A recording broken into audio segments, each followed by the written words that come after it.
2023ರಲ್ಲಿ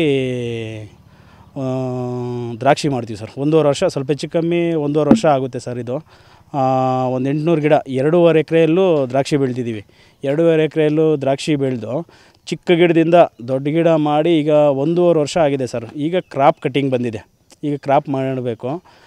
ಈ ಟೈಮಲ್ಲಿ ನೋಡಿದೆ ಸಂಪಿಗೆ, ನಿಂಬೆಹಣ್ಣು ಮತ್ತು ಹೂವು, ಅರಿಶಿನ ಕುಂಕುಮ ಎಲ್ಲ ಸಂಪೊಳಗಡೆ ಹಾಕಿದ್ದಾರೆ. ಮತ್ತು ಅಲ್ಲಲ್ಲಿ ಗಿಡದ ಹತ್ರ ನಿಂಬೆಹಣ್ಣು ಮತ್ತು ಹೂವು ಅಲ್ಲಲ್ಲಿ ನಿಂಬೆಹಣ್ಣೆಲ್ಲ ಇಟ್ಟಿದ್ದಾರೆ ಸರ್. ಅಲ್ಲೆಲ್ಲ ಇಟ್ಟು ಏನು ಮಾಡೋದು, ಇದು ನೋಡಿದ್ರೆ ಭಯಂಕರವಾಗಿ ಕಾಣಿಸ್ತಾ ಇದೆ ನನಗೆ. ತಿರುಗಿ ನೋಡಿದ್ರೆ ಇದ್ರ ಮೇಲೆ ನಾವು ಒಂದು 7 ಜನ ಸರ್ ಫ್ಯಾಮ್ಲಿ, 7 ಜನ ಫ್ಯಾಮ್ಲಿ ಇದ್ದೀವಿ. ಇದನ್ನೇ ನಂಬ್ಕೊಂಡು ಜೀವನ ಮಾಡ್ತಾಯಿದ್ದೀವಿ. ಒಂದು 20-25 ಲಕ್ಷ ಸಾಲ ಮಾಡಿದ್ದೀನಿ ಸರ್ ಇದನ್ನು ನಂಬ್ಕೊಂಡು. ಈಗ ಅವ್ರಿಗೆ ಯಾವ ಥರ ಕೊಡಬೇಕು, ಯಾವ ಥರ ಇದು ಮಾಡಬೇಕು ಅನ್ನೋದೇ ನಂಗೆ ದಿಕ್ಕು ತೋಚದಿರ ಆಗಿಬಿಟ್ಟಿದೆ. ಅದಕ್ಕೋಸ್ಕರ ತುಂಬ ಇದಾಗಿಬಿಟ್ಟಿದೆ ಸರ್. ನನಗೆ ಭಯ ಸ್ಟಾರ್ಟ್ ಆಗಿಬಿಟ್ಟಿದೆ, ಯಾವ ಥರ ಅವ್ರಿಗೆ ಕೊಡಬೇಕು ಅಂತ. ಅವರು ನಮ್ಮ ಟೈಮಿಗೆ, ನಮ್ಮ ಕಷ್ಟಕ್ಕೆ ಕೊಟ್ಟಿರ್ತಾರೆ ಸರ್.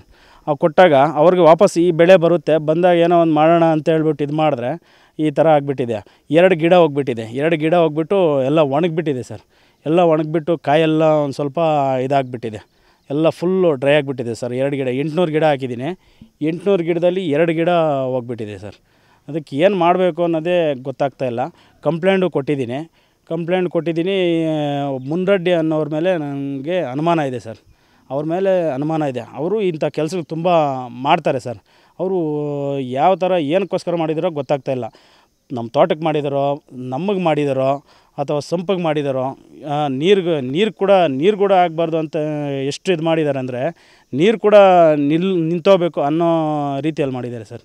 ಇಷ್ಟು ಮಾಡಿದ್ದಾರೆ ಸರ್. ಇಷ್ಟಾದಮೇಲೆ ಇವಾಗೆಲ್ಲ ಬರೋಕ್ಕೂ ಹೋಗೋಕ್ಕೆಲ್ಲ ಯಾವ ಥರ ಭಯ ಆಗುತ್ತೆ, ಆ ಥರ ಚೆಕ್ ಮಾಡ್ತಾ ಇರ್ತಾರೆ?